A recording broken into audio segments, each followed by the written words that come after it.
FIC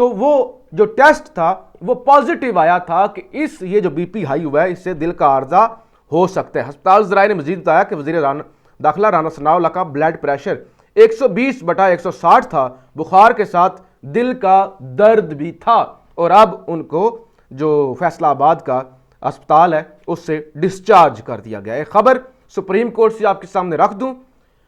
supreme court معاشی معاملات میں مداخلت نہیں کرے گی۔ چیف جسٹس عمر عطا بندیال نے کہا ہے کہ سپریم کورٹ معاشی معاملات میں مداخلت نہیں کرے گی۔ معاشی معاملات میں سپریم کورٹ کو کوئی مہارت حاصل نہیں۔ سپریم کورٹ کراچی رجسٹری کے ESC کی نجکاری کے خلاف جماعت اسلامی کی درخواست پر سماعت ہوئی۔ چیف جسٹس کی سربراہی میں 3 رکنی بینچ نے اسلام آباد سے بذریعہ ویڈیو لنک کیس کی سماعت کی۔ جسٹس عطر نلہ کا کہنا تھا کہ یہ پالیسی میٹر ہے، اس کا دائرہ اختیار یہ کورٹ تو نہیں، میرا خیال ہے پہلے مناسب فورم پر جانا ہوگا۔ جسٹس عائشہ ملک کا کہنا تھا کہ اب تو ادارے کی نجکاری ہو چکی ہے اور ادارہ طویل عرصے سے کام کر رہا ہے۔ تو یہ ساری چیزیں ہیں کہ جو واضح ایک پیغام دیا چیف جسٹس نے کہ ہم اپنی ڈومین میں رہ کے کام کریں گے، آپ جو حکومت ہیں وہ اپنی ڈومین میں رہ کے کام کریں، آپ ہم پہ تنقید نہ کریں، ہم آپ کے راستے میں روڑے نہیں اٹکاتے۔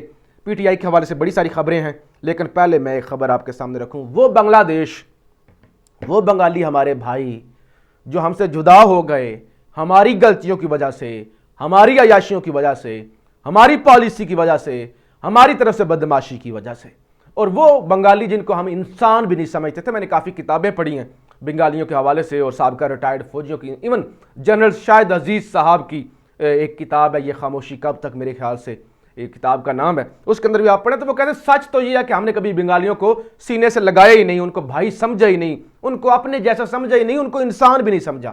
آج وہ بنگال جو ہم سے الگ ہوا تھا اور ہم ان کو غدار کہتے ہیں، کہاں پہنچ گیا ہے۔ جیو نیوز کی خبر ہے، کسی اور ادارے کی نہیں، جیو کی، جو اس وقت گورنمنٹ کو بڑا سپورٹ کر رہا ہے۔ بنگلہ دیش نے پاکستان کو معیشت کے ہر شعبے میں پیچھے چھوڑ دیا۔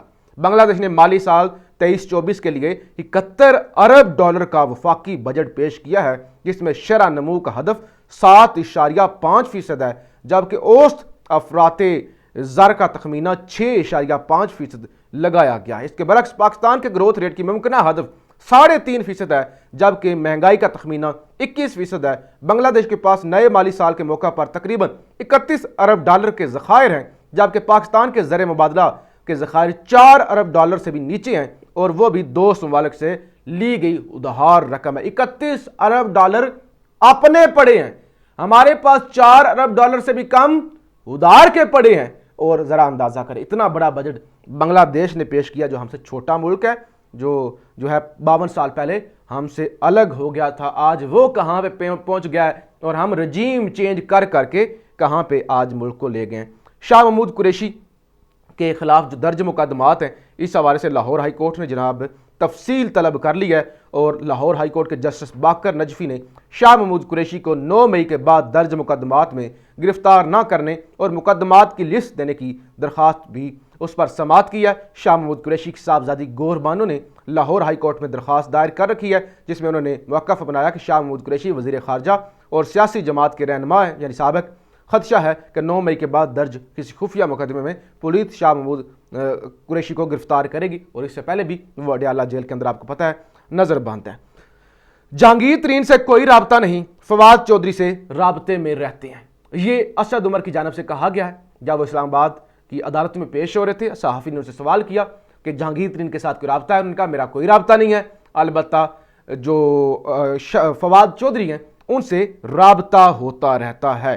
ایک پہلے بری خبر آپ کے سامنے رکھوں، پھر اچھی خبر رکھتا ہوں۔ PTI کی مزید 2 خواتین عہدیداران کا پارٹی اور سیاست چھوڑنے کا اعلان۔ تحریک انصاف کی سابق رکن صوبائی اسمبلی سبین گل نے سیاست اور ملتان سے ٹکٹ ہولڈر شازیہ عباسی نے پارٹی چھوڑنے کا اعلان کر دیا۔ 9 مئی کے واقعات کی مذمت کی، یہ سارا معاملہ ہے۔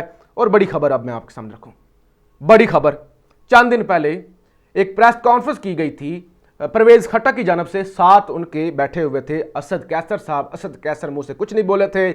دوسرے دن ان کے جو وکیل ہیں شیر افضل مروت صاحب، انہوں نے کہا تھا زبردستی پریس کانفرنس کروائی گئی ہے، اور اسد کیسر PTI کے ساتھ کھڑے ہیں۔ اور کل پھر اسد کیسر کے بھائی اور دیگر ان کے جو رشتہ دار ہیں یا پارٹی کے لوگ ہیں، وہ عمران خان کے ساتھ لاہور میں ملے بھی اور آج جناب اسلام آباد کی ضلع کچہری میں صحافیوں سے گفتگو کی ہے۔ اسد قیصر نے کیا کہا ہے؟ سابق اسپیکر قومی اسمبلی اسد قیصر نے کہا ہے کہ وہ تحریک انصاف میں ہی ہیں۔ اسلام آباد کی ضلع کچہری میں صحافیوں سے گفتگو کرتے ہوئے اسد قیصر نے کہا کہ میں تحریک انصاف میں ہوں اور چیئرمین پی ٹی آئی سے رابطے میں ہوں۔ انہوں نے بتایا کہ آج میرے 4 کیسز ہیں۔ جہانگیر ترین سے رابطے کے سوال پر سابق اسپیکر نے کہا کہ ان کا جہانگیر ترین سے کوئی رابطہ نہیں ہے۔ صحافی نے سوال کیا کہ Fawad Chaudhry P T I سے رہنماؤں کو لے جا رہے ہیں، آپ سے کوئی رابطہ ہوا؟ اس پر اسد قیصر نے کہا کہ میں پی ٹی آئی میں ہی ہوں۔ انہوں نے کہا عمران خان کے ساتھ بھی رابطے میں ہوں، پی ٹی آئی میں ہوں، پی ٹی آئی چھوڑ بھی نہیں رہا، عمران خان کے ساتھ ڈٹ کر کھڑا ہوں۔ تو ماحول تبدیل ہونا شروع ہو گیا ہے۔ ڈر کی جو فضا بنی ہوئی تھی، ظاہر ہے ڈر جب بڑھتا ہے تو آہستہ آہستہ کم ہی ہوتا ہے، مزید نہیں بڑھ سکتا، وہ کم ہونا شروع ہو گیا ہے اور مائنس عمران خان منصوبہ، پی ٹی آئی کریش کرنے کا منصوبہ بڑی تیزی سے ناکام ہو رہا ہے۔ اپنی رائے کا اظہار ضرور کیجیے گا۔ پاکستان زندہ باد۔